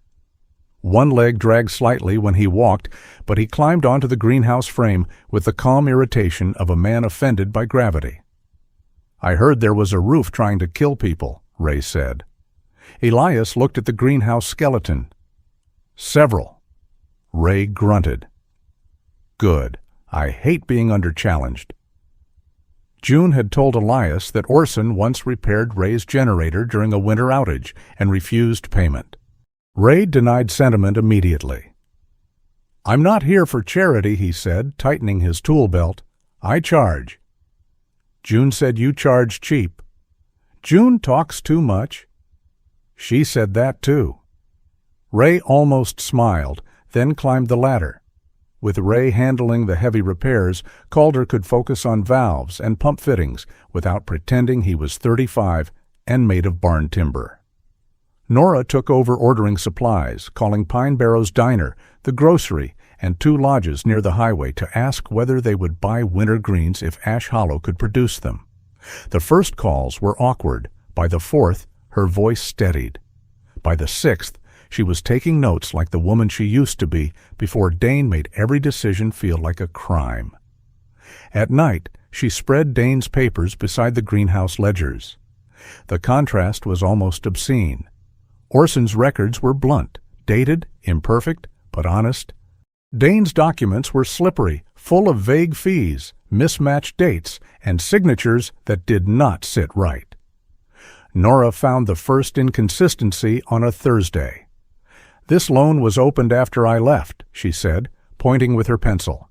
"But it has my electronic signature." Elias leaned over the table. "Could you have signed remotely?" "No.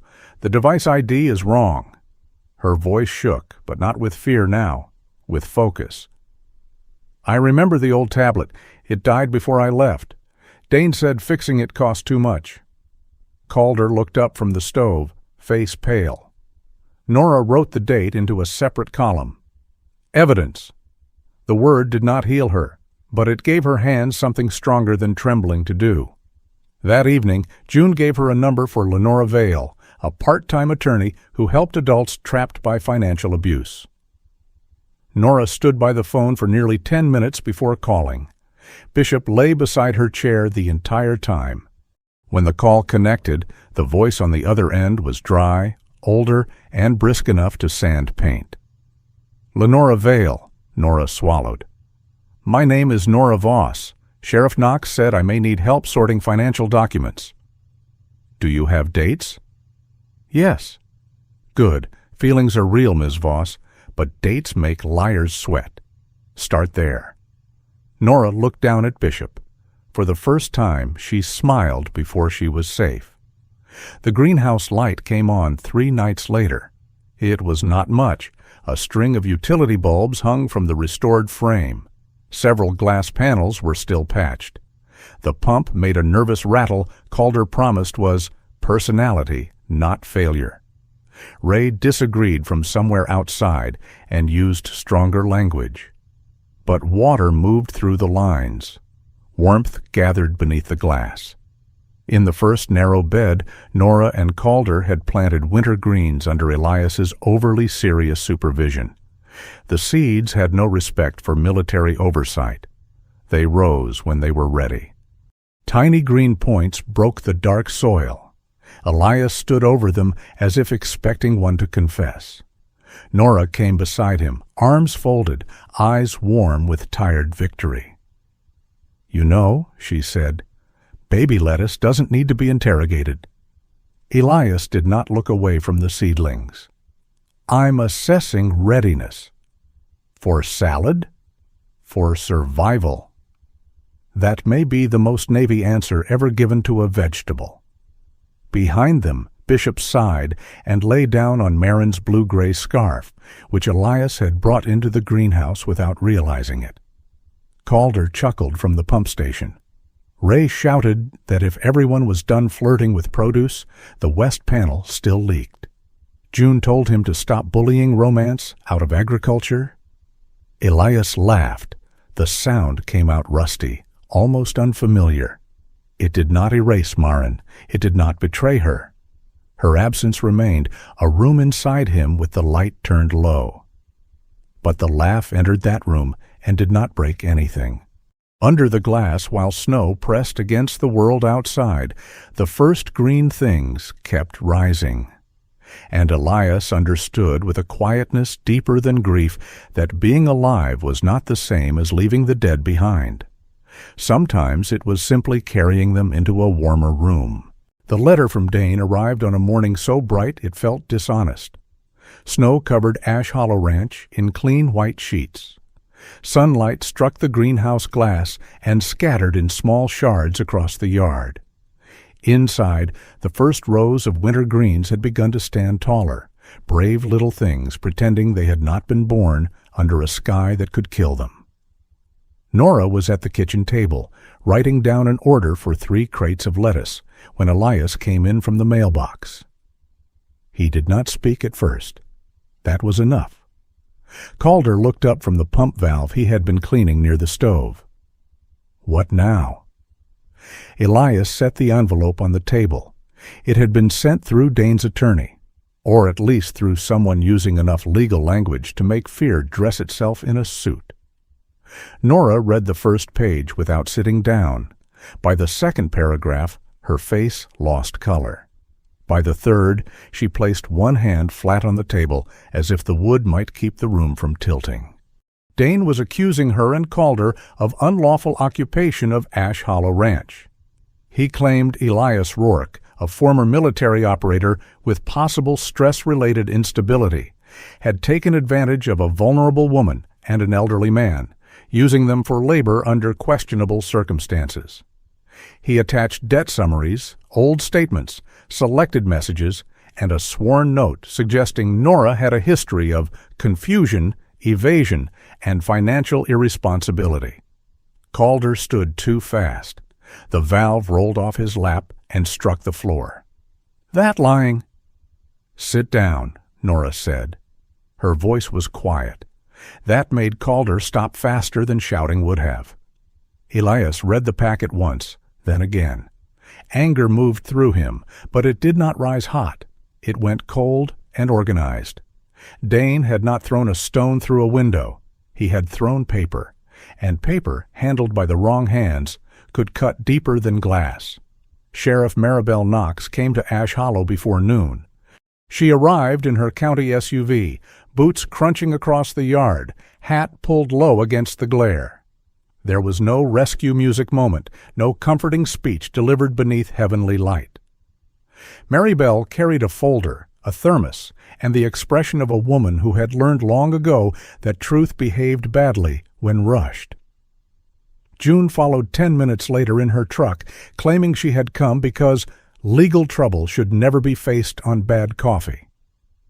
Ray Kepler arrived shortly after, with a tool belt still on, because he had been repairing a greenhouse panel when June called, and did not believe in changing clothes for disasters involving paperwork. Maribel spread Dane's complaint across the kitchen table. "Before anyone talks," she said, removing her gloves, "understand this. Panic makes people explain badly. Explaining badly makes paperwork ugly. We are going to do this in order." Nora nodded. Calder looked as if he wanted to punch the wall, then remembered the wall belonged to Elias. Maribel pointed to the first claim. "Unlawful occupation. Mr. Rourke, I need your written agreement with the Vosses." Elias handed it over. "Payment records?" Nora slid a folder forward. "Cash log signed by all 3 of us, supply deductions marked separately, work hours listed by date." Maribel's eyebrow lifted slightly. It was the closest she came to applause. "Repairs made before Mr. Rourke arrived?" Calder's old repair ledger landed on the table with a soft thud. "Receipts are inside," he said. "Some are missing because some folks still take cash and don't worship printers." June raised a hand. "I can verify several purchases from my store, and yes, I worship printers only when they behave." Mary Bell ignored the joke, which was one of her professional gifts. "Housing arrangement?" "Temporary," Elias said. "Through winter, renewable only if all parties agree." "Good." Then came Dane's financial claims. The room changed. Nora sat down before opening that folder. Bishop, who had been lying by the stove, rose and crossed to her without command. He settled at her feet, his black and gold body pressed against her boots. Nora did not reach for him, but her breathing steadied. She laid out the timeline she had built with Lenny Vale over the phone. Dates of separation, account closures, electronic signatures, device records, payments made after she had left, messages where Dane referred to debts she had never seen. Her hands shook once when she unfolded a copy of a loan agreement. She flattened the paper anyway. "This one was opened after I left," she said. "The device ID is wrong. I never owned that tablet." Mary Bell leaned closer. "Do you have proof of your old device?" Nora opened another folder. "Repair receipt, serial number. It was dead 3 weeks before this signature." For the first time that day, Elias saw something in Mary Bell's face sharpen. Not sympathy, interest. The truth, slow old creature that it was, had found a footprint. By late afternoon, the kitchen looked like a battlefield fought with folders. Dane's claims sat in one pile, Nora's evidence in another.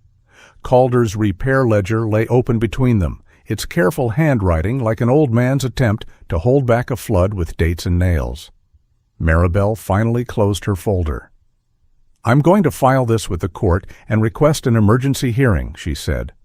"No promises, no speeches, but this is no longer just his word against yours." Nora's eyes closed briefly. Calder whispered, "Thank God." "Thank documentation," June said.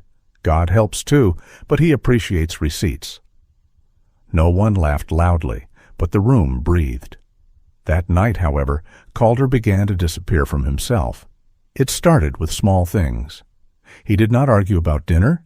He did not insult the stove. He sat near the window with his hands folded around the broken pocket watch he carried everywhere, turning it over and over until the silver case caught the firelight like a trapped moon. Elias noticed. Nora noticed more. "Dad," she said after supper, "you're quiet." "I'm old. Quiet comes with the package." "You've never accepted package instructions in your life." He smiled, but it did not hold. Later, Elias found him in the mudroom, staring at the shotgun he had not touched since Dane's visit. The gun remained unloaded, propped in the corner like a relic from a war no one wanted to reenact. Calder did not reach for it. He only looked. "I thought having a weapon made me useful," he said. Elias stood beside him. "It can make a man stupid, too." Calder gave a small, bitter laugh. "Then I'm overqualified." The old man walked away before Elias could answer. Near midnight, wind struck the ranch hard enough to rattle the greenhouse panels. Elias woke on the couch to the sound of Bishop moving, not barking, moving with purpose. The dog went to the back door, then looked over his shoulder once. Elias pulled on his boots. Outside, snow blew low across the yard in pale streams. The barn lantern glowed faintly through the weather. Bishop crossed the yard ahead of Elias, nose down, then slipped through the half-open barn door. Calder stood inside with a canvas bag in one hand. The old man had packed poorly. A shirt, a tin of tools, his dead wife's pocket watch. Not enough for a new life. Just enough for a man trying to remove himself before anyone could tell him not to. Bishop sat in front of the door, large, calm, immovable. Calder stared down at him. "Move, you hairy judge." Bishop did not move. Elias stepped into the lantern light. Calder closed his eyes. Don't start? I wasn't planning to. Good, because I'm not in the mood for one of your quiet military speeches. I charge extra for those. Calder huffed despite himself, but the sound broke halfway. For a while, neither man spoke. The barn smelled of hay, cold iron, and old wood. Wind pressed at the walls. Somewhere in the rafters, a loose board tapped like a nervous finger. Finally, Calder lowered the bag. I told her to stay with him, he said. Elias did not ask who.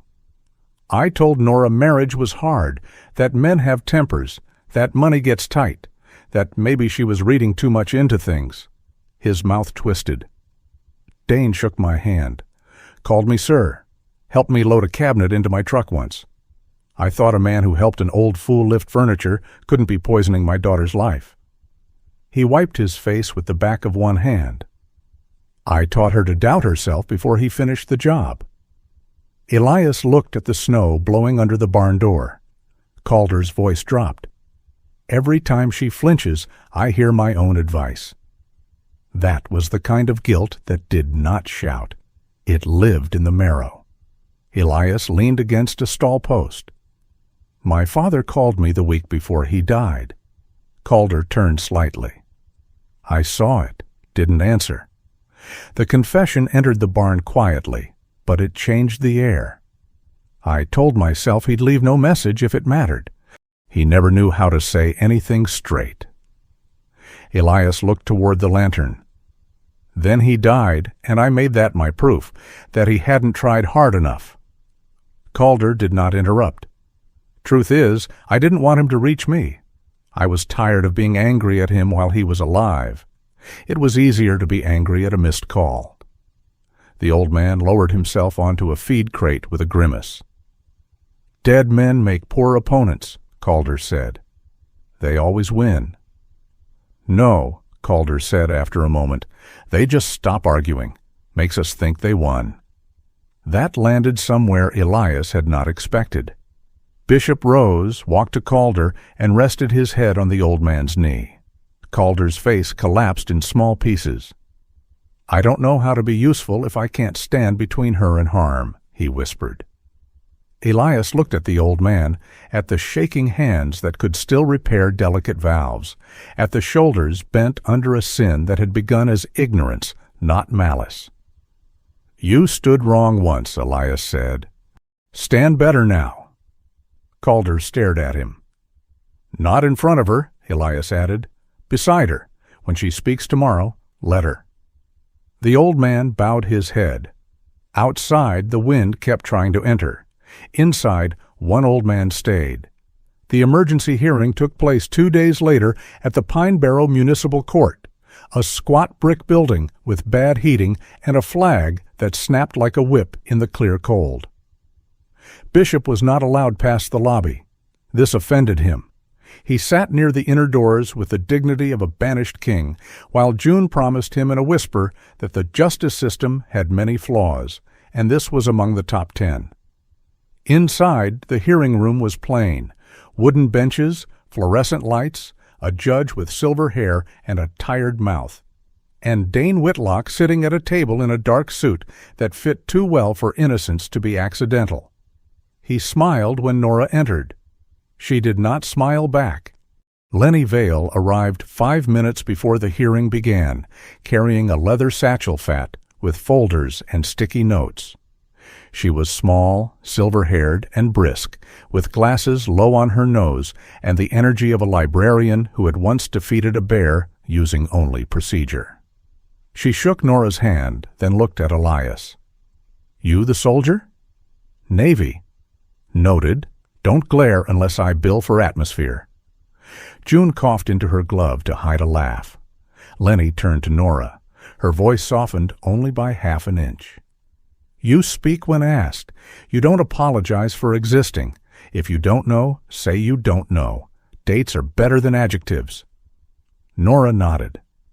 Elias stood behind her when they entered, but he did not sit close enough to look like a shield. That mattered. He could feel the old instinct in him, the desire to step forward, take control, put the threat in his sights. Instead, he stayed back. This was not his testimony to own. Maribel presented the initial report, the temporary work agreement, payment records, repair logs, Dane's visit captured on video, and the inconsistencies in his claims. She did not dramatize. She did not need to. Her voice was flat, clean, each fact placed like a stone in a wall. Dane's attorney argued that Nora had a pattern of evasion, that Calder had threatened a property owner with a firearm, that Elias might be acting out of misplaced sympathy. Then Nora was asked to speak. For one heartbeat, Elias thought she might not rise. Then she did. Her hands trembled as she took the stand. She folded them together, then unfolded them. Through the narrow glass panel in the hearing room door, she could see Bishop sitting in the lobby. The dog lifted his head. Nora breathed in. "My name is Nora Voss," she said. "For a long time I let other people explain me. I would like to explain myself now." The room changed, not dramatically, not like thunder, more like a lamp being lit in a place everyone had agreed to leave dark. She spoke of accounts, loans, signatures, the slow shrinking of her world. She did not describe every private humiliation. She did not need to. She explained how Dane handled the money, how he isolated her from records, how debts appeared after she left. She admitted what was true, that she and Calder had entered Ash Hollow without permission, that they had been afraid, that fear did not make it legal. Then she said what was also true. "We did not steal that house. We kept it standing because we had nowhere else to go, and because something in us still knew a home should not be left to die." Dane looked down, only for a second, but Elias saw it. Lenny presented the device records, the dead tablet receipt, the date mismatches, the edited messages. Maribel confirmed Dane's visit and the recording. June testified that Dane had come to her store spreading concern in a way that felt polished enough to slip on. Ray confirmed the work being done at Ash Hollow, and when asked if Elias seemed to be exploiting anyone, said, "If anything, he underpays himself and overlistens to vegetables." The judge did not smile, but his pen paused. By the end, Dane's smoothness had begun to crack under the small, stubborn weight of details. The court did not solve everything that day. Courts rarely did. They were not thunderbolts from heaven. They were mills grinding slowly, sometimes too slowly for the wounded. But they did grind. The judge issued a protective order limiting Dane's contact with Nora. He referred the questionable loan documents for further investigation. He recognized the written housing and work arrangement at Ash Hollow as legitimate temporary residence and employment, not exploitation or criminal occupation. When it was over, Nora sat down as if her bones had remembered gravity all at once. No one cheered. There was no triumph fit for a painting. Just June wiping her eyes and pretending it was allergies. Ray muttering that court benches were designed by enemies of the spine. Calder staring at his daughter as if seeing not the woman he had failed, but the woman he still had time to stand beside. Elias stood near Nora, but did not touch her. He waited. After a moment, she reached out. Only then did he take her hand.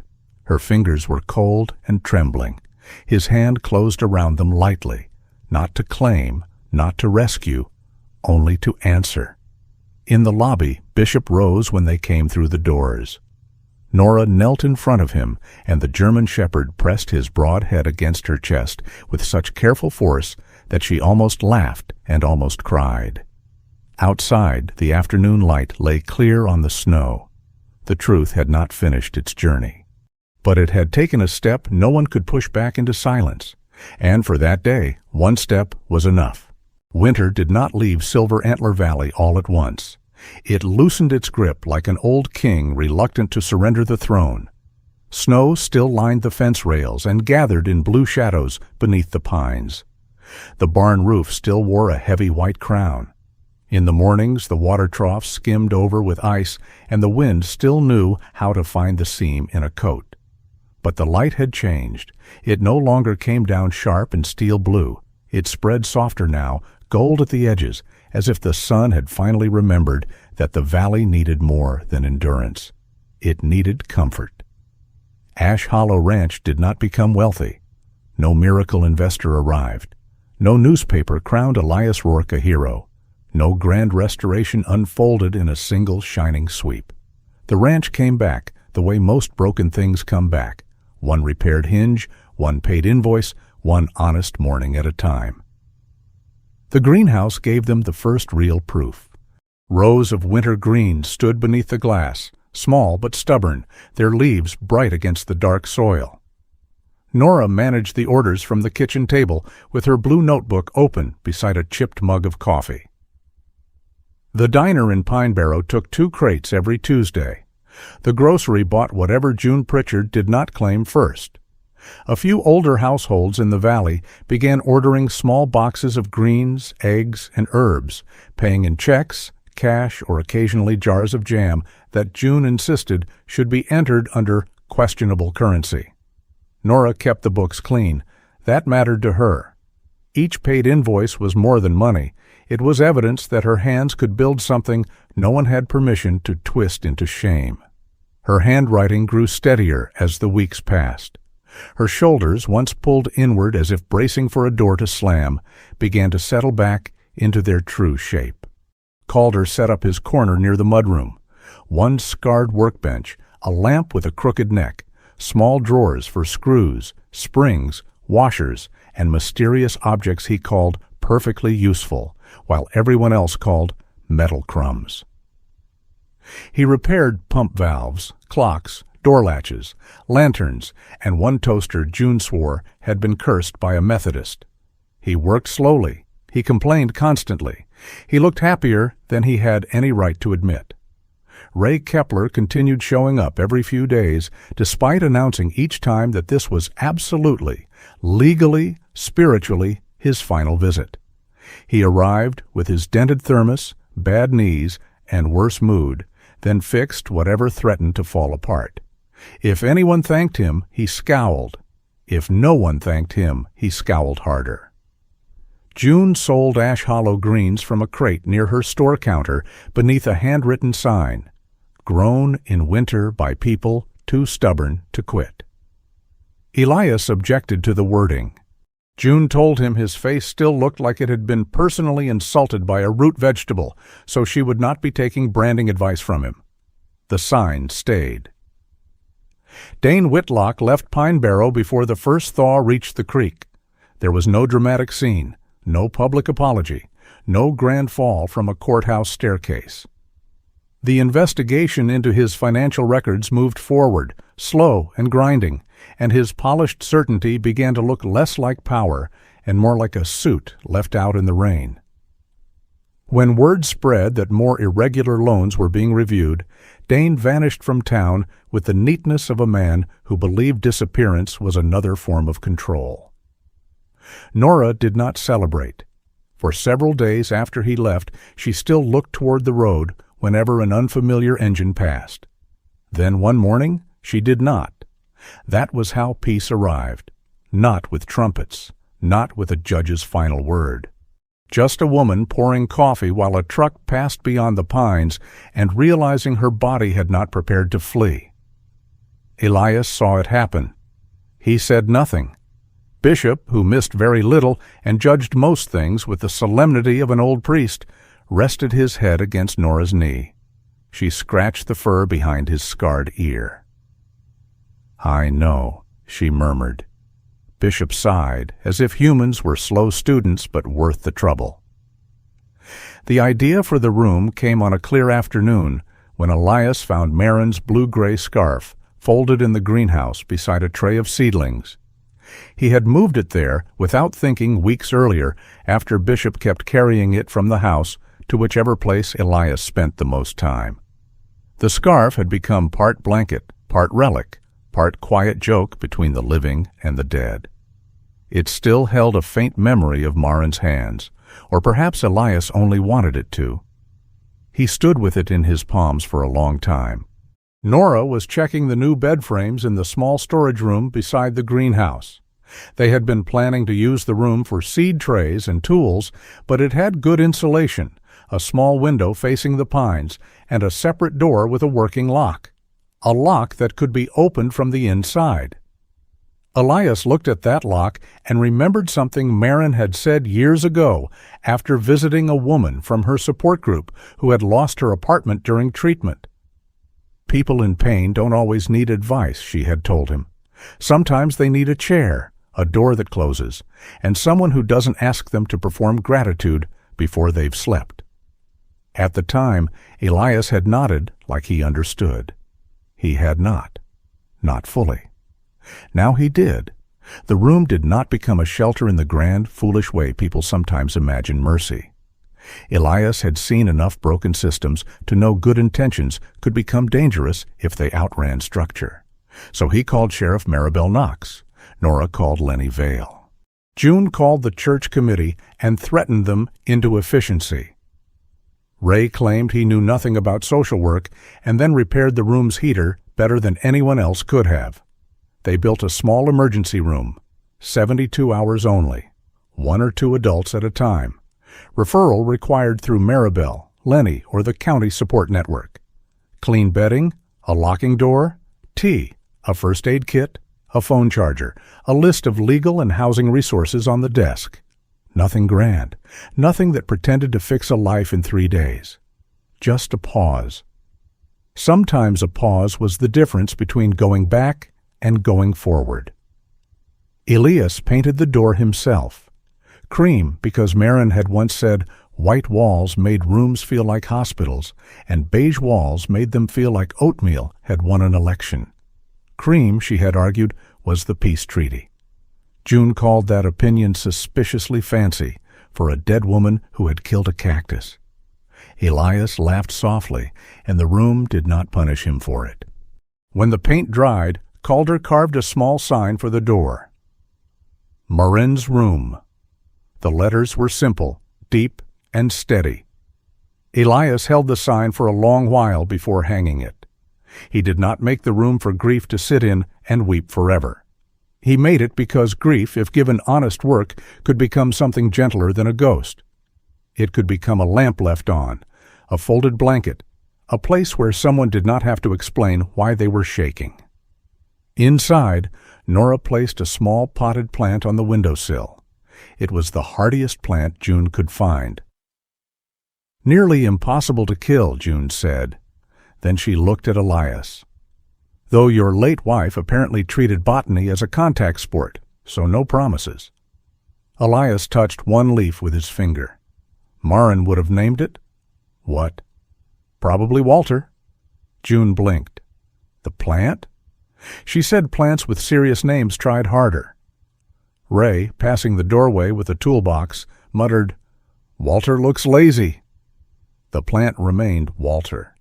The ranch sign came last. The old Ash Hollow ranch board had leaned near the gate for weeks, faded and split, the letters nearly lost beneath years of weather. Calder took it into his workshop corner and disappeared into a cloud of sawdust, muttering to himself and occasionally accusing the wood of vanity. When he brought it out, the old name had been cleaned and deepened. Beneath it, he had carved a new line. For those who need a place to begin again. Elias stared at it. That's a little much. Calder lifted his chin. It's my sign. It's my ranch. Then carry it yourself. Nora covered her smile with one hand. June, who had arrived with a crate of empty produce boxes and a bag of donuts she claimed were structurally necessary, read the sign and nodded. Sentimental, she said, but vegetables love a story. Elias looked at her. Do they? No, customers do. Keep up. So the line stayed. They mounted the sign at the front gate on a late afternoon when the snow had begun to soften along the road. Ray held the ladder and complained about everyone's alignment. Calder insisted the sign was level. Nora checked from the road and declared both men wrong. Bishop sat nearby, looking wise and contributing nothing except moral pressure. When Elias tightened the last bolt, he stepped back. Ash Hollow Ranch stood behind the sign, still imperfect. The barn remained patched in 3 different shades of wood. The house paint was tired. The greenhouse had one panel Ray swore was temporarily ugly but structurally honest. Smoke rose from the chimney. The pines held the last light. It was not a restored kingdom. It was better. It was a place that had survived the truth. That evening, Elias found one final letter. It had been tucked inside Orson's old seed ledger, between notes on soil temperature and a sketch of the west greenhouse beds. The paper was thinner than the others, the handwriting more uneven. Elias carried it to the porch before opening it. Bishop followed and settled beside him, heavy body warm against Elias's leg. The dog's muzzle had more silver now under the chin, or perhaps Elias had only learned to notice. "Son, I spent too many years making this place harder than it needed to be. A ranch is not proved by how much a man can endure alone. I learned that too late. Your mother knew it early. She said a house with no room for another person's trouble is just a roof with an ego. If you come back broken, do not mistake that for coming back empty. Broken ground grows if treated right. You do not have to become the man I was. You do not have to forgive me all at once. You do not even have to stay. But if you do stay, let the place be kinder under your hands than it was under mine." Dad, Elias lowered the letter. The valley lay quiet before him. Not silent. Quiet. There was a difference. Silence was what grief had made in the Portland house after Marin died. Quiet was the sound of life not needing to prove itself. Behind him, the door opened. Nora stepped onto the porch carrying 2 mugs of coffee. She wore a cream cardigan over a blue work shirt, pencil still tucked behind one ear. Her hair had come loose at the temples. She looked tired, capable, and present. She handed him 1 mug and sat beside him, leaving space between them. Enough for respect. Not so much that it felt like fear. Elias gave her the letter. She read it slowly. When she finished, she folded it along the same creases and gave it back. "He loved you badly," she said. Elias looked toward the darkening pines. "That sounds accurate." Badly is not the same as falsely. He breathed out, and the breath trembled once in the cold. For a while, they sat without speaking. Then Elias said, "I still miss Marin every day." Nora did not flinch from the name. She did not make it smaller so the moment would be easier. "I know." "I don't want to build something on top of her absence like she was old lumber." Nora's gaze moved to the greenhouse where the lights had come on beneath the glass. "I don't need an empty heart," she said. "I need an honest one." Bishop, apparently satisfied with the legal and emotional clarity of the conversation, placed his muzzle between their boots and closed his eyes. From the barn, Calder shouted at a pump for lacking moral discipline. Ray shouted back that the pump had learned it from him. June honked at the gate, then stepped out of her truck with a new order sheet and the promised donuts. "Nobody builds a future on kale alone," she called. "That's how cults start." Nora laughed. Elias smiled. Not because everything had been repaired. It had not. Dane's case still had roads to travel. The ranch still owed work. Grief still had rooms in Elias's chest where dust would gather on certain mornings. But grief was no longer the owner of the house. That night, after coffee, after the donuts, after June left, and Ray declared his final visit until next week, Elias stood in the yard with Bishop at his side. The greenhouse glowed behind him.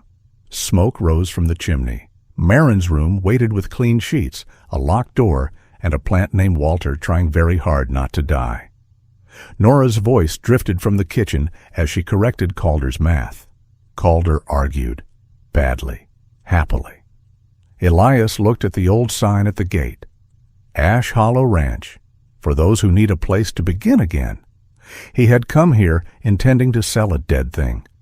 Instead, he had found 2 strangers, guarding a fire that was not theirs, a father's apology buried under snow, a dog wise enough to stand where words failed, and a future that did not ask him to stop loving the dead in order to care for the living. For the first time in years, Elias did not feel the road calling his name. He looked down at Bishop. The German shepherd looked back as if the decision had been obvious since Portland. Elias rested a hand on the dog's scarred ear, then turned toward the house where the windows burned warm against the winter dark. "We begin," he said. And this time he did not mean leaving. He meant staying. Sometimes healing does not arrive like thunder. Sometimes it comes quietly, through a door left unlocked for mercy, a room prepared for someone in pain, or one brave decision to stay when running would be easier. Elias thought he had come to Ash Hollow to bury the past. Instead, God gave him a place where grief could become kindness, where strangers could become family, and where love for the ones we lost could still shelter the living. In our own lives, maybe the miracle is not that every wound disappears. Maybe the miracle is that we learn to build something gentle with the pieces that remain. If this story touched your heart, share your thoughts in the comments. Tell us about a time when someone gave you a place to begin again. And if you enjoy stories of hope, loyalty, healing, and second chances, please subscribe and join us for the next journey. May peace find your home, may grace steady your heart, and may you never forget that even after loss, life can still open a door.